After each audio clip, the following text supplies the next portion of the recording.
Berjumpa lagi dalam permenungan kita edisi Rabu 18 Januari 2023, Pekan Biasa kedua. Bacaan-bacaan liturgi hari ini, bacaan yang pertama dari surat kepada orang Ibrani, bab 7 ayat 1-3, ayat 15-17, dan bacaan Injil dari Injil Markus, bab 3 ayat 1-6.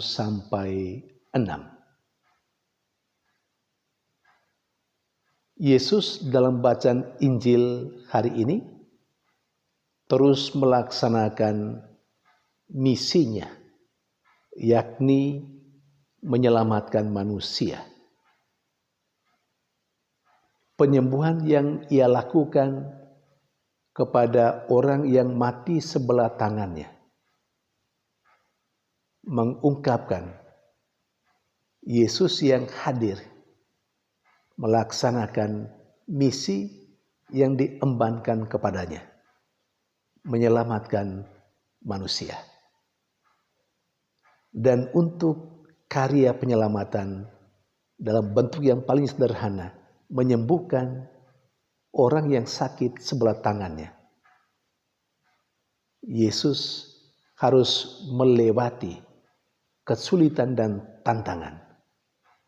Tantangan pertama yang ia hadapi adalah adanya sekelompok orang yang dianggap sebagai elit agama, yakni orang-orang Farisi seperti yang diceritakan dalam bacaan Injil hari ini. Yang dengan kelompok yang lain, ahli Taurat, begitu bersikukuh mengingatkan orang-orang Israel untuk tidak boleh berbuat apa-apa, termasuk menolong orang atau menyelamatkan orang, kalau itu harus dilakukan pada hari Sabat. Bagi mereka hari Sabat itu bukan kesempatan untuk menolong orang. Bagi mereka hari Sabat adalah hukum dan aturan yang tidak memperkenankan orang melakukan hal-hal yang baik, termasuk menyelamatkan orang.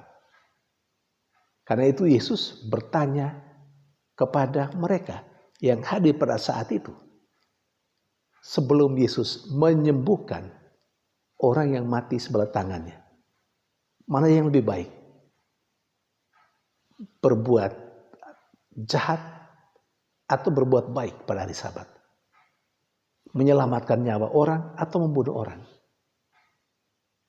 Saudari dan saudara yang terkasih, melalui aksi yang dibuat oleh Yesus, Yesus sesungguhnya mau mengatakan kepada saya dan Anda, kepada kita semua, pertama, berbuat baik adalah misi setiap kita yang melabeli diri sebagai pengikut Yesus.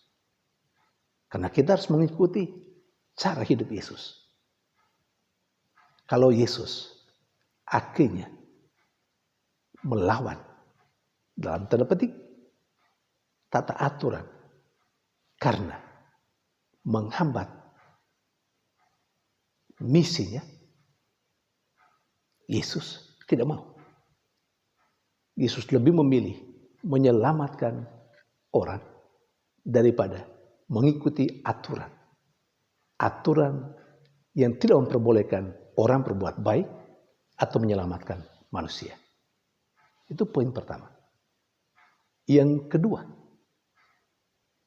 melalui apa yang dialami oleh Yesus, kita akhirnya harus menyadari kehadiran orang-orang yang baik dengan perbuatan baiknya itu menjadi ancaman untuk orang-orang yang memang sudah biasa melakukan kejahatan. Karena itu, kehadiran orang-orang baik itu menjadi ancaman bagi mereka. Sehingga mereka selalu berupaya menghancurkan, menghambat orang-orang yang baik untuk melakukan kebaikan. Termasuk menyelamatkan orang dan menyembuhkan orang. Apakah kita akhirnya harus menyerah dengan kelompok atau orang seperti itu? Tidak. Sekali lagi seperti Yesus, kita lebih mengutamakan keselamatan orang daripada mengikuti aturan. Nah, kalau kita pun misalnya karena berupaya menjadi orang baik, melakukan yang baik dalam kehidupan sehari-hari, dan kita mendapat tantangan, ingatlah, itu memang risiko untuk seorang yang baik dan yang mau berbuat baik.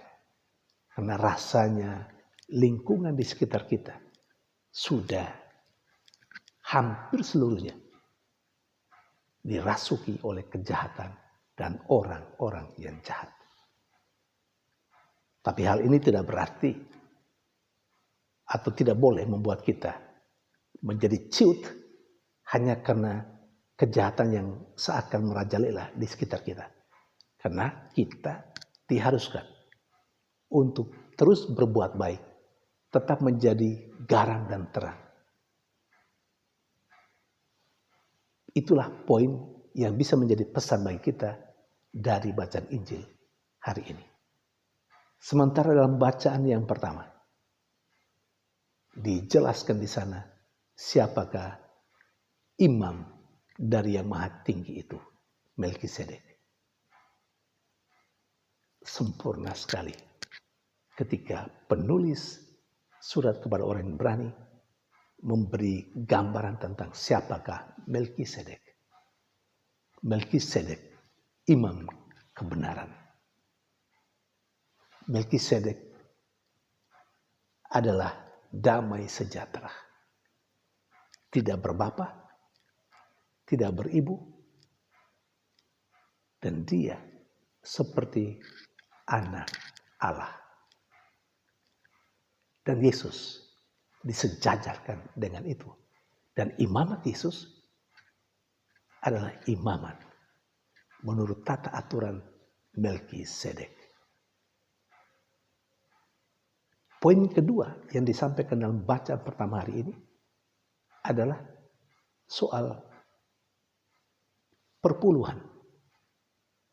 Ceritanya, Abraham telah mengalahkan raja-raja.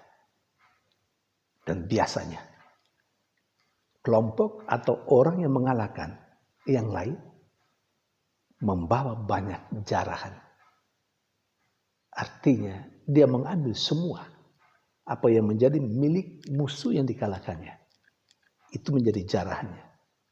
Dan ketika Abraham pulang, Melkisedek menyongsong dia dan memberkati Abraham. Lalu Abraham memberikan 1/10 dari semua jarahannya kepada Imam Melkisedek. Saudari dan saudara yang terkasih, dalam kehidupan beriman kita sering ada pertanyaan. Mengapa di dalam gereja Katolik tidak ada perpuluhan? Saudari dan saudara yang terkasih, kalau kita melihat konteks perpuluhan menurut teks Ibrani ini yang menjadi bacaan pertama hari ini, maka sudah bukan waktunya. Karena apa? Perpuluhan yang diberikan oleh Abraham kepada Melkisedek itu adalah hasil jarahan yang dia ambil sesudah dia memenangkan peperangan atas raja-raja. Maka perpuluhan itulah yang dipersembahkan kepada Melkisedek. Artinya tidak relevan perpuluhan dalam arti tekstual menurut bacaan atau praktek yang dilakukan oleh Abraham kepada Melkisedek saat itu. Maka kita harus memaknai perpuluhan itu secara baru dalam konteks kita. Maka perpuluhan tidak pertama-tama hasil jarahan. Karena kemenangan kita atas peperangan yang kita lakukan dengan siapapun, kita ambil jarahan, kita ambil semua harta miliknya, dan itu menjadi jarahan kita untuk kita persembahkan 1/10 dari jarahan itu. Tidak. Harus dimaknai secara baru. Karena itu gereja Katolik saya kira dalam arti ini menghayati persembahan kepada Tuhan. Saudari dan saudara terkasih, kita mau mempersembahkan tidak hanya 1/10 dari apa yang kita miliki. Kita seharusnya mempersembahkan diri kita. Apa itu? Waktu, tenaga, pikiran, perhatian kita. Itu harus selalu setiap saat dipersembahkan untuk Allah. Melalui sesama kita. Di mana saja kita berada. Artinya hidup kita tidak saja untuk diri kita sendiri, tapi juga untuk sesama yang ada di sekitar kita. Karena itu kita diminta untuk menjadi man for others. Ada begitu banyak orang lain membutuhkan pertolongan kita. Nah, seperti Yesus mengulurkan tangannya, menyembuhkan orang yang mati sebelah tangannya, demikian juga kita mesti mengulurkan tangan kita untuk menolong orang banyak. Itulah perpuluhan yang harus dimaknai secara baru. Tuhan memberkati.